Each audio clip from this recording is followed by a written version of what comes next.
চোখেরই পলকে তুমি হতে পারো লাশ, চিরতরে বন্ধ হবে তোমারই নিঃশ্বাস। হবে এলান তোমারই নাম মসজিদের মাইকে, হবে এলান তোমারই নাম মসজিদের মাইকে। বাড়িওয়ালা নাহি রে বাহারি নাই রে দুনিয়াতে, বাড়িওয়ালা নাহি রে বাহারি নাই রে দুনি। একটু সবাই, বাড়িওয়ালা নাহি রে বাহারি নাই রে দুনিয়াতে, বাড়িওয়ালা নাহি রে বাহারি নাই রে দুনি। কোনো রাজনৈতিক কথা বলি নাই, সামনে ক্ষমতায় বিএনপি যাবে না, জামাত যাবে না, চরমোনাই যাবে, আমাদের দেখারও দরকার নাই, আমরা কোনো দলের কথা বলতেও চাই না। কিন্তু আমাদের কথা হলো ক্ষমতায় যদি বিএনপি যায়, আমাদের বগুড়ার ছেলে তারেক জিয়া যদি প্রধানমন্ত্রী হয়, আমাদের কোনো আপত্তি আছে? জামাতের আমির যদি প্রধানমন্ত্রী হয় আপত্তি আছে? চরমনের পীর যদি প্রধানমন্ত্রী হয় আপত্তি আছে? আমাদের সোজা কথা, দল যেটাই ক্ষমতা যাক, আমরা প্রধানমন্ত্রী পুরুষ চাই, কোনো নারীকে আর দেখতে চাই না। বক্তব্য কি আব্দুল সালাম যুক্তিবাদী না আল্লাহর?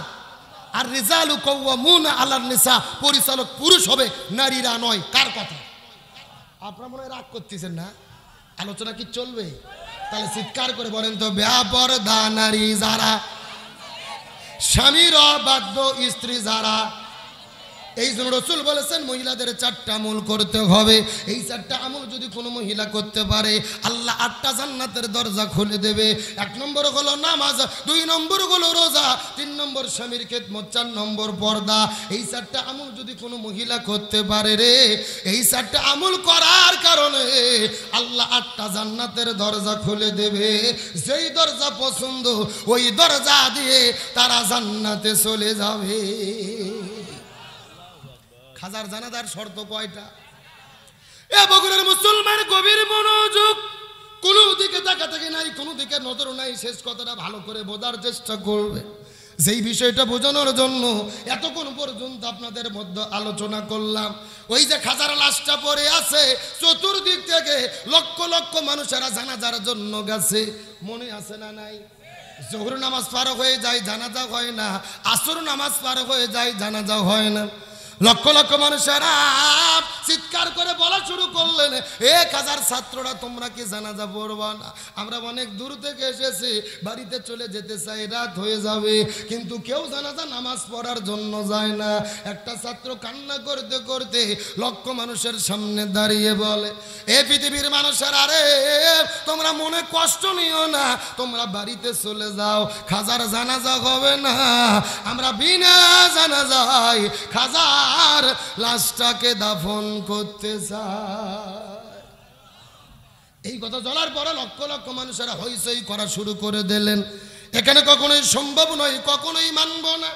ওই খাজা বিদায় নিয়ে চলে গেছে, তার জানাজা না হওয়া পর্যন্ত আমরা বাড়িতে ফিরে যাব।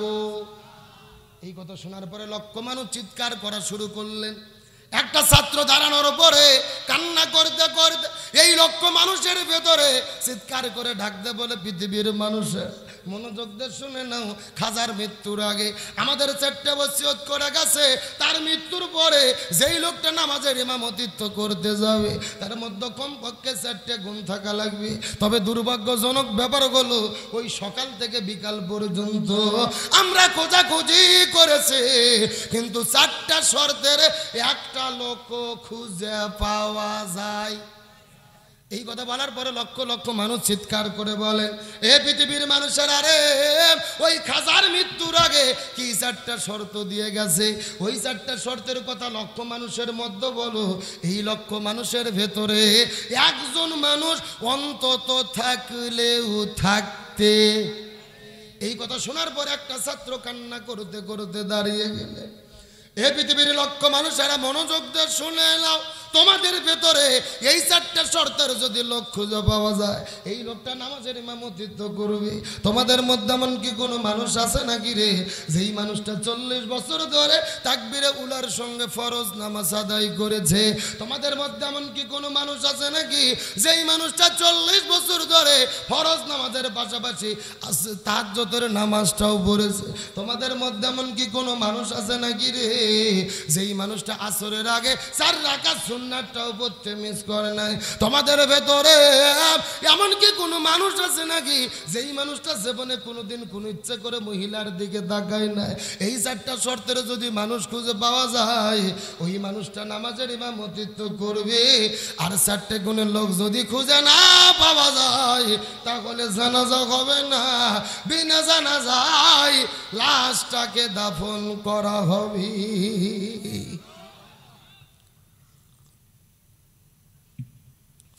এই কথা শোনার পরে লক্ষ লক্ষ মানুষেরা হাউমাউ করে কান্না শুরু করলেন।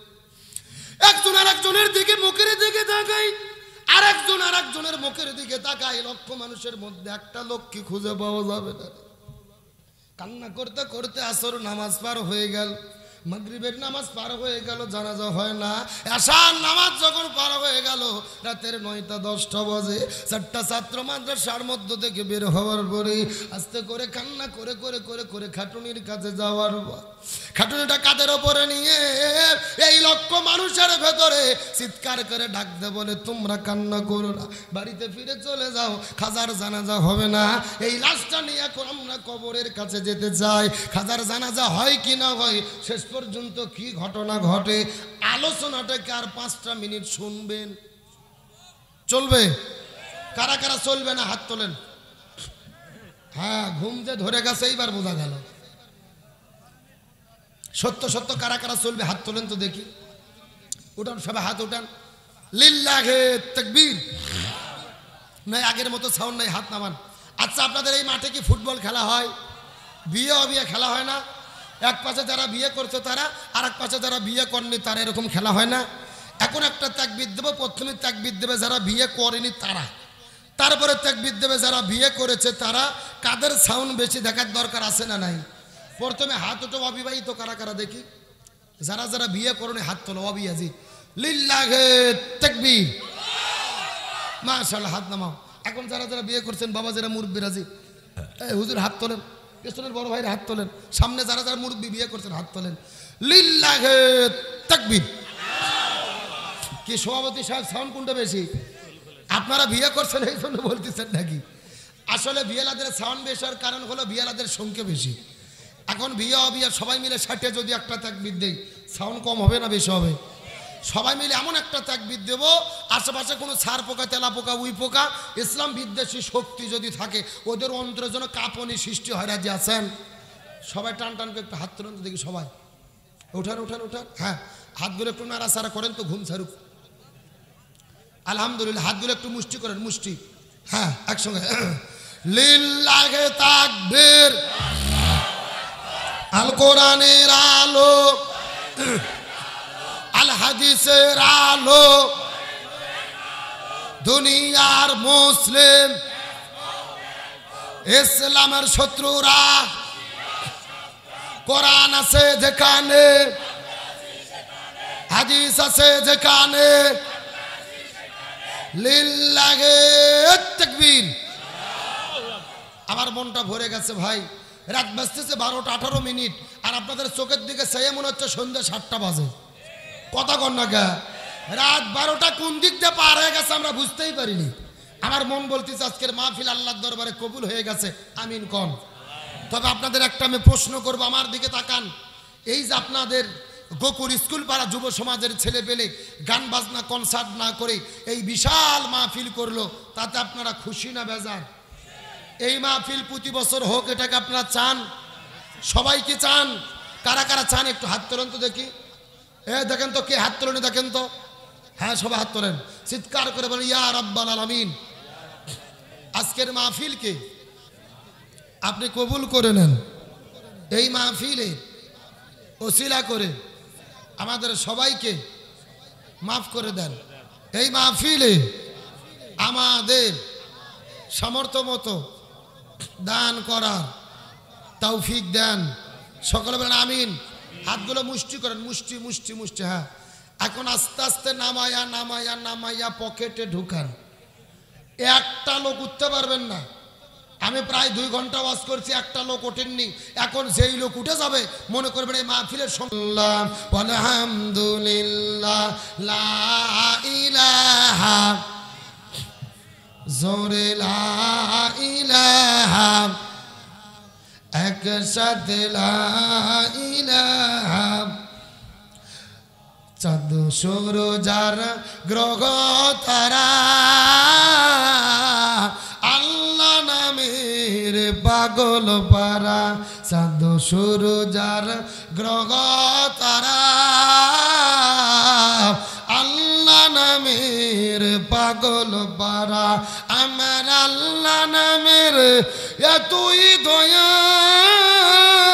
আল্লাহ নামের এতই মায়া লুকিয়ে রেখেছেন হে আল্লাহ লা ইলাহা জোরে লা ইলাহা লা ইলাহা ইল্লাল্লাহু মুহাম্মাদুর রাসূলুল্লাহ সকলে বলেন সাল্লাল্লাহু। আলোচনাকে 2 মিনিট শুনবেন, কারা কারা শুনবেন একটু হাত তুলুন তো দেখি, সবাই সবাই সবাই লিল্লাহি তাকবীর। যে যেখানে আছেন বসেন, 2টা মিনিট কথা বলে আমি সংক্ষিপ্তভাবে শেষ করে দোয়া করে দেব। ওই যে পেছনে যারা দাঁড়িয়ে আছেন বসেন তো দেখি, চিৎকার করে বলেন জানাজার জন্য শর্ত কয়টা? আরো জোরে বলেন। এ বগুড়ার মুসলমান গভীর মনোযোগ লক্ষ্য করুন। শেষ আলোচনাটা আপনাদের মাথার মধ্যে ঢোকানোর পরে আপনাদের মধ্য থেকে মেসেজ নিয়ে চলে, আপনাদের মধ্য থেকে দোয়া করে বিদায় নিয়ে চলে যাওয়ার চেষ্টা করুন। আসর নামাজ পার হয়ে যায়, জানাজা হয় না। মাগরিবের নামাজ পার হয়ে যায়, তারপরেও জানাজা হয় না। রাতের যখন 9টা 10টা বেজে গেল, 4 জন ছাত্র ঘর থেকে বের হওয়ার পরে কান্না করে করে করে করে ওই খাটুনির কাছে যাওয়ার পরে খাটুনিটা কাঁধের ওপরে নিয়ে পৃথিবীর মানুষদেরকে ডাক দে বলে, মানুষেরা রে তোমরা বাড়িতে চলে যাও, আজকে খাজার লাশটা বিনা জানাজায় আমরা কবরে দাফন করতে চাই। এই ছেলে বলে আজকে কোনো কথা হবে না, টাকা কি বেশি উঠছে নাকি? সাইড হয়ে কোনো কথা নাই। এই কথা বলার পর 4 জন ছাত্র আস্তে করে খাটুনিটা কাঁধের উপরে নেওয়ার পরে আস্তে করে লাশটা দিয়ে যখন কবরের দিকে চলে যাবে, লক্ষ লক্ষ মানুষেরা কান্দে, সমস্ত মানুষেরা কান্না করে করে কেউ বা সেন্সলেস হয়ে যায়, কান্না করে করে অজ্ঞান হয়ে যায়। ওই লক্ষ মানুষের ভেতরে কান্না করে বোঝা শুরু করলেন, এতগুলো মানুষ থাকতে একটা মানুষ পাওয়া গেল না, যেই মানুষটা নামাজের ইমামতিত্ব করবে। এই চিন্তা করে যখন হাউমাউ করে কান্না করা শুরু করলেন, এমন সময় লক্ষ্য করে দেখা গেল এই লক্ষ মানুষের পেছন দিক থেকে একটা মানুষ উপর দিকে হাত উঠাইয়া চিৎকার করে ডাকতে বলে, পৃথিবীর মানুষেরা রে খাজার লাশটা নিয়ে যেও না, আজকে খাজার জানাজার ভেতরে আমি ইমামতিত্ব করতে চাই। লিল্লাহি তাকবীর। এই কথা শোনার পরে লক্ষ লক্ষ মানুষেরা বড় আশ্চর্য হয়ে গেল। ওই মানুষটা কোন মানুষ রে? যেই মানুষটা 40 বছর ধরে 4টে গুণ অর্জন করে জানাজার নামাজের ইমামতিত্ব করতে চায়। ওই মানুষটার কথা শোনার পরে এই লক্ষ মানুষের ভেতরে হঠাৎ করে রাস্তা তৈরি হয়ে গেল। ওই মানুষটা দৌড়াইয়া দৌড়াইয়া দৌড়াইয়া খাটুনির কাছে চলে আসে। মানুষটির খাটুনির কাছে দৌড়ে আসার পরে ওই খাটুনির মধ্যে আস্তে করে খাটুনিটা টেনে ধরার পর কান্না করে ডাকতে বলে, তুমি তো জমিন থেকে বিদায় নিয়ে চলে গেলে, আমার জীবনের এত বড় ক্ষতি তুমি কেন করে গেলে? হে খাজা তুমি তো বিদায় নিয়ে চলে গেলে, আমার জীবনের এত বড় ক্ষতি তুমি কেন করে গেলে? এই 4টা আমল আমি গোপনে গোপনে করেছি, এই দুনিয়ার কোনো মানুষ জানে না, আমার স্ত্রী সন্তান জানে না, পাড়া প্রতিবেশী জানে না, আমার বাবা মা জানে না। এই 4টা আমল আমি গোপনে গোপনে করেছিলাম একমাত্র আল্লাহ তাআলার সন্তুষ্টি অর্জনের জন্য। এই কাজে তুমি তো বিদায় নিয়ে চলে গেলে, তোমার মৃত্যুর আগে এই 4টা গোপন আমলের কথা এই লক্ষ মানুষের মধ্যে তুমি কেন প্রকাশ করে দিয়ে গেলে?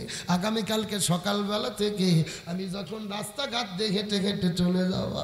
এই লক্ষ লক্ষ মানুষের সঙ্গে আমার যখন দেখা হবে, এই মানুষগুলো প্রশংসা করে বলা শুরু করবে, তুমি তো সেরা হয়েছো, তুমি তো ফার্স্ট হয়েছো। এই লক্ষ মানুষের মধ্যে কেউ 3টে গুণ অর্জন করতে পারেনি, তুমি তো 3টে গুণ অর্জন করতে পেরেছো, তুমি তো পৃথিবীর মধ্যে সবচাইতে বেশি সেরা। এইরকম বলে বলে মানুষ যখন আমার প্রশংসা করবে, প্রশংসা করার পরে শয়তান তো বসে থাকবে না, শয়তান আমার মনের মধ্যে কুমন্ত্রণা দেবে, তোমাকে তো ঠিকই বলেছে, এই পৃথিবীর মধ্যে কেউ 3টা গুণ অর্জন করতে পারে নাই, তুমি 3টে গুণ অর্জন করতে পেরেছো। এইরকম বলে বলে শয়তান যখন কুমন্ত্রণা দেবে, আমার মনের মধ্যে তখন অহংকারের তৈরি হবে রে। আর আমার নবী বলেছে, ইবাদত করার পরে যদি কেউ অহংকার করে, ওই অহংকার করার কারণে আল্লাহ তার তামাম আমলগুলোকে আল্লাহ ধ্বংস করে দেয়। এ বগুড়ার মুসলমান কথাগুলো উপলব্ধি করার চেষ্টা করেন। এ কথা তুমি তো বিদায় নিয়ে চলে গেলে, কিন্তু তোমার মৃত্যুর আগে আমার 4টা গোপন আমলের কথা তুমি দুনিয়ার মানুষের সামনে কেন প্রকাশ করে গেলে? এই মানুষগুলো যখন আমার প্রশংসা করবে, আমার মনের মধ্যে শয়তান কুমন্ত্রণা দেবে। এ বগুড়া গোকুলের মুসলমান, কথাটা ভালো করে মাথার মধ্যে ঢোকান। আমরা মাঝে মধ্যে নামাজ পড়ি, মাঝে মধ্যে পড়ি না, মাঝে মধ্যে তাহাজ্জুদ পড়ি, মাঝে মধ্যে পড়ি না, মাঝে মধ্যে রোজা রাখি, মাঝে মধ্যে রাখি না। অথচ আমাদের ইবাদতের অহংকারের কারণে সাধারণ মানুষেরা আমাদের কাজ দিয়ে অহংকারে যেতে পারে না। আরো জোরে বলেন। অথচ এই মানুষটা 40 বছর ধরে ইবাদত করেছে, এই দুনিয়ার কোনো মানুষকে জানাই নেই, স্ত্রী সন্তান পাড়া প্রতিবেশী জানে না। এই কথা বলার পরে ওই লোকটা কাটুনের কাছে হাউমাউ করে যখন কান্না শুরু করলেন, লক্ষ লক্ষ মানুষের আসার পরে ডাক দিয়ে বলে, তোমার অভিযোগ পরে শুনে হবে, তুমি আগে দ্রুত গতিতে নামাজের জন্য প্রস্তুতি না। ওই মানুষটা খাটুনির ভেতরে খাজার লাশটা টেনে ধরে চিৎকার করে ডাক দিয়ে বলে, ওরে খাজারে, তোমার কাছে আমার ওসিয়ত হলো, হাসরের ময়দানে আল্লাহ যদি তোমাকে সুপারিশ করার সুযোগ দেয়, আল্লাহর কাছে তুমি বলে দিও, আল্লাহ যেন আমার আমলগুলোকে বরবাদ করে না দেয়। আমি নবী না চিনিলাম, কি ভুল করিলাম, আমি নবী না চিনিলাম, কি ভুল করিলাম, ভস্মে ঢালিলাম ঘি, মানুষ হইয়া জন্ম লইয়া মানুষের করিলাম কি আমি, মানুষ হইয়া জন্ম লইয়া মানুষের করিলাম কি। এই কথা বলার পর লোকটাকে জনগণ মিলে খাটুনির কাছ থেকে দাঁড় করাইয়া দিলেন নামাজ পড়ার জন্য। লোকটা নামাজের জন্য দাঁড়িয়ে গেল। লক্ষ লক্ষ মানুষেরা হাউমাউ করে কান্না শুরু করে। শিক্ষক মারা গেছে, ছাত্রগুলো কান্না করে, আমাদের শিক্ষক বিদায় নিল, জানাজার ইমামতিত্ব করতে পারলাম না। সন্তানগুলো কান্না করে, বাবা বিদায় নিয়ে চলে গেল, নামাজের ইমামতিত্ব করতে পারলাম না। সবাই মিলে কান্না করে করে জানাজার নামাজ যখন শেষ হয়ে গেল, ডান দিকে সালাম ফেললেন, বাম দিকে সালাম ফেললেন, কিন্তু নামাজ শেষ হওয়ার পরে ঘটে গেল আশ্চর্যজনক ঘটনা। খাজার লাশটা কবরের দিকে নিয়ে যাবে, কিন্তু খাজার লাশের কাছে কেউ যায় না। লক্ষ লক্ষ মানুষেরা ওই মানুষটির কাছে দৌড়ে দৌড়ে চলে যায়। ওই মানুষটা কোন মানুষ রে? যেই মানুষটা 4টে গুণ অর্জন করে নামাজের ইমামতিত্ব করলেন। লক্ষ লক্ষ মানুষ ওই মানুষটির কাছে দৌড়ে চলে যায়, কিন্তু খাজার লাশটা কবরের দিকে নিয়ে যাওয়ার জন্য কেউ যায় না। এই লক্ষ মানুষেরা ওই মানুষটির পরিচয় জানতে চায়। আপনারা জানতে চান কি চান না? এ বগুড়া গোকুলের মুসলমান গভীর মনোযোগ লক্ষ্য করেন। ওই লক্ষ লক্ষ মানুষেরা ওই মানুষটির কাছে যাওয়ার পরে, ওই মানুষটির পরিচয় জানার পরে আশ্চর্য হয়ে গেল। যেই মানুষটা খাজার জানাজার নামাজের ইমামতিত্ব করেছে, ওই লোকটা দুনিয়ার বড় কোনো মুফতি নয়, ওই লোকটা দুনিয়ার বড় কোনো মুহাদ্দিস নয়, ওই লোকটা দুনিয়ার বড় কোনো ফকিহ নয়, ওই লোকটা দুনিয়ার কোনো বড় ইমাম মুয়াজ্জিন নয় রে। যেই লোকটা নামাজের ইমামতিত্ব করেছে, ওই লোকটার পরিচয় হলো উনি দিল্লি সালতানাতের রাষ্ট্রপতি খাজা শামসুদ্দিন আলতামাশ রহমতুল্লাহ আলাইহি।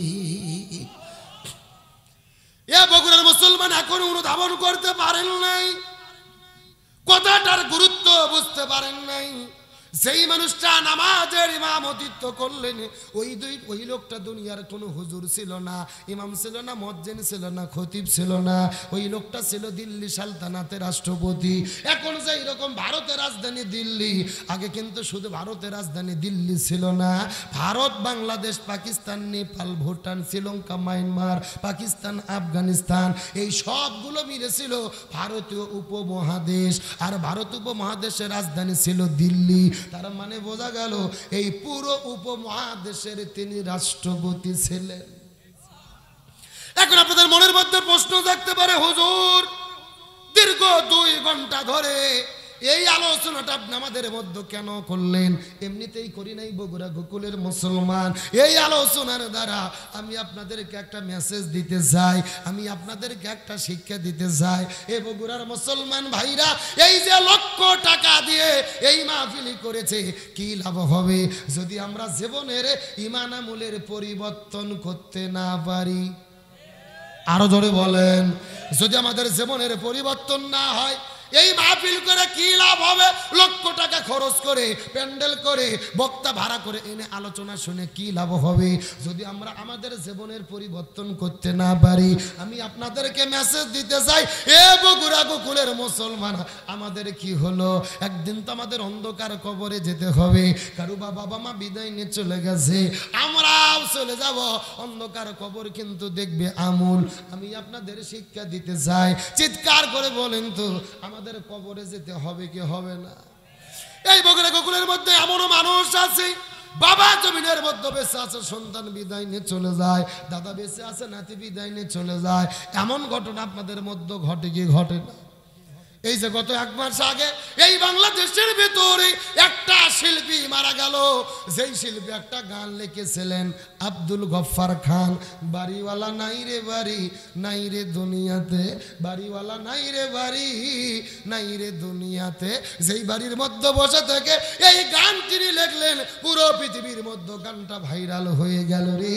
তিনিও সেই বাড়ি রেখে অন্ধকার কবরের মধ্যে চলে গেল, যেন প্রমাণ হয়ে যায় কুল্লু নাফসিন যায়িকাতুল মাউত, প্রত্যেকটা মানুষকে অন্ধকার কবরে যেতে। চোখেরই পলকে তুমি হতে পারো লাশ, চিরতরে বন্ধ হবে তোমারই নিঃশ্বাস। হবে এলান তোমারই নাম মসজিদের মাইকে, হবে এলান তোমারই নাম মসজিদের মাইকে। বাড়িওয়ালা নাহি রে বাহারি, নাই রে দুনিয়াতে, বাড়িওয়ালা নাহি রে বাহারি, নাই রে দুনি। একটু সবাই, বাড়িওয়ালা নাহি রে বাহারি, নাই রে দুনিয়াতে, বাড়িওয়ালা নাহি রে বাহারি, নাই রে দুনি। তোমার ভয়ে থাকতো মানুষ ছিল বাহাদুরি, ভাবনি হাওয়ায় ওরা তুমি যে রঙিন ঘুরি।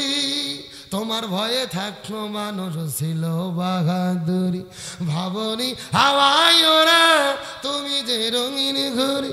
সুতাই টানে দিলে মালিক, সুতাই টানে দিলে মালিক পারবে না তাকিতে। বাড়িওয়ালা নাহি রে বাহারি, নাই রে দুনিয়াতে, বাড়িওয়ালা নাহি রে বাহারি, নাই রে দুনি। বাড়িওয়ালা নাই রে বাড়ি, নাই রে দুনিয়াতে, বাড়িওয়ালা নাই রে বাড়ি, নাই রে দুনিয়াতে। এ বগুড়া গোকুলের মুসলমান, শেষ কথাটা ভালো করে বোঝার চেষ্টা করবেন। আপনি যেই কবরের মধ্যে যাবেন, ওই কবরের মধ্যে কিন্তু আপনার টাকা পয়সা জমি জমা যাবে না, ওই কবরের মধ্যে আপনার বাড়ি গাড়ি যাবে না, ওই কবরের মধ্যে যাবে আমল। ওই কবর কোনো নেতা খেতাকে দেখবে না, ওই কবর কোনো ধনী গরিবকে দেখবে না, ওই কবর কিন্তু চেয়ারম্যান মেম্বারকে দেখবে না, ওই কবর কিন্তু রাষ্ট্রপতি প্রধানমন্ত্রী দেখবে না, ওই কবর দেখবে আমল। এই জন্য আল্লাহর কোরআন বলেছেন, আল্লাযী খালাকাল মাউতা ওয়াল হায়াতা লিয়াবলুয়াকুম আইয়ুকুম আহসানু আমালা। আল্লাহ আমি মানুষের জীবনকে সৃষ্টি করেছি পরীক্ষা করার জন্য কারা কারা ভালো ভালো আমল করে অন্ধকার কবরে আসতে পারে। এই জন্য কবরের কথা স্মরণ করে আজকের মাহফিল থেকে আমরা কি শিক্ষা গ্রহণ করতে পারবো না? ওই লোকটা দিল্লির রাষ্ট্রপতি হওয়ার পরে 40 বছর জামাতে নামাজ আদায় করেছে, আমরা কেন পারবো না? আরো জোরে বলেন। ওই লোকটা 40 বছর তাহাজ্জুদ পড়েছে, আমরা কেন পারবো না? ওই লোকটা আসরের আগে 4 রাকাত সুন্নাত পড়েছে, আমরা কেন পারবো না? ওই লোকটা চোখকে হেফাজত করেছে, আমরা কেন করতে পারবো না? এই জন্য আজকের আলোচনা থেকে আমরা শপথ গ্রহণ করব, এতদিন যা করেছি ভুল করেছি, আল্লাহ আমাদের যতদিন বেঁচে রাখি আমরা কোরআনের পক্ষে থাকবো, 5 ওয়াক্ত নামাজ জামাতে পড়বো, রমজান মাস রোজা রাখবো, হজ করবো, যাকাত দেব, কোরআন সুন্নাহর বিধান মেনে চলবো, এই জমিনে কোরআন বিজয়ের জন্য কাজ করব, মৃত্যুর আগে আমুলিয়াতের জিন্দেগি গঠন করার জন্য শপথ নিতে কারা কারা রাজি আছেন? দুটো হাত আল্লাহকে তুলে দেখান, চিৎকার করে বলেন ইয়া রাব্বাল আলামিন। আমরা যতদিন বেঁচে থাকি 5 ওয়াক্ত ফরজ নামাজ, ফরজ রোজা, রসুলের সুন্নাহ, কোরআনের বিধান মেনে চলার তৌফিক দেন। সকলে বলেন আমিন। আমি দীর্ঘক্ষণ ধরে কথা বলেছি, আপনার কষ্ট পেয়েছেন। আল্লাহ তাআলা আমাদের যেন ব্যক্তি, পরিবার, সমাজ, রাষ্ট্র, রান্নাঘর থেকে শুরু করে সংসদ পর্যন্ত প্রতিটি জায়গায় কোরআন বিজয়ের পক্ষে আল্লাহ কাজ করার তৌফিক দিক, বলেন আমিন।